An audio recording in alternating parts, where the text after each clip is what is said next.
ಇನ್ನು ಹಾಸನದಲ್ಲಿ ಹೃದಯಾಘಾತಕ್ಕೆ ಮತ್ತೊಂದು ಬಲಿಯಾಗಿದೆ. ನಗರದ ಕರಿಗೌಡ ಕಾಲೋನಿಯ ಸಂಪತ್ ಎಂಬುವ ವ್ಯಕ್ತಿ ಈಗ ಸಾವನ್ನಪ್ಪಿದ್ದಾರೆ ಅಂತ ಕೂಡ ಗೊತ್ತಾಗ್ತಾ ಇದೆ.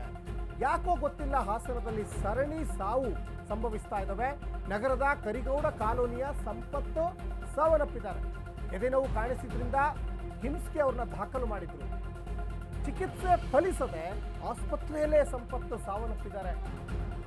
ಸರಣಿ ಸಾವುಗಳು ಸಂಭವಿಸ್ತಾ ಇದ್ದಾವೆ ಹಾಸನದಲ್ಲಿ. ಹಾಸನ ಜಿಲ್ಲೆಯಲ್ಲಿ ಸಾವಿನ ಸಂಖ್ಯೆ ಈಗ 28ಕ್ಕೆ ಏರಿಕೆಯಾಗಿದೆ. ಬರೀ ಹಾಸನ ಜಿಲ್ಲೆಯಲ್ಲೇ 43 ದಿನಗಳಲ್ಲಿ ಹೃದಯಾಘಾತಕ್ಕೆ 28 ಜನ ಬರೀ ಹಾಸನದಲ್ಲೇ ಸಾವನ್ನಪ್ಪಿದ್ದಾರೆ. ಹಾಸನದಲ್ಲಿ ಹೃದಯಾಘಾತಕ್ಕೆ ಈಗ ಮತ್ತೊಂದು ಬಲಿಯಾಗಿದೆ.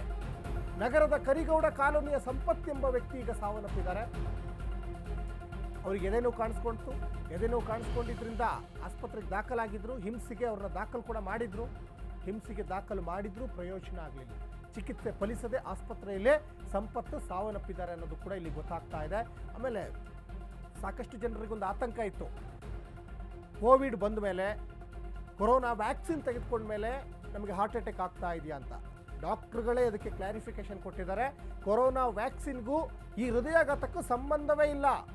ಅದನ್ನು ಉತ್ತಮವಾಗಿ ಅದನ್ನು ಸಿದ್ಧಪಡಿಸಿದ್ರು. ಕೋವ್ಯಾಕ್ಸಿನ್ ಅಥವಾ ಕೋವಿಶೀಲ್ಡ್ ಇರ್ಬೋದು, ಅದಕ್ಕೂ ಇದಕ್ಕೂ ಸಂಬಂಧ ಇಲ್ಲ. ನಿಮ್ಮ ಜೀವನ ಶೈಲಿಯೇ ಹೃದಯಾಘಾತಕ್ಕೆ ಕಾರಣ, ಇದನ್ನು ವೈದ್ಯರು ಹೇಳ್ತಾ ಇದ್ದಾರೆ.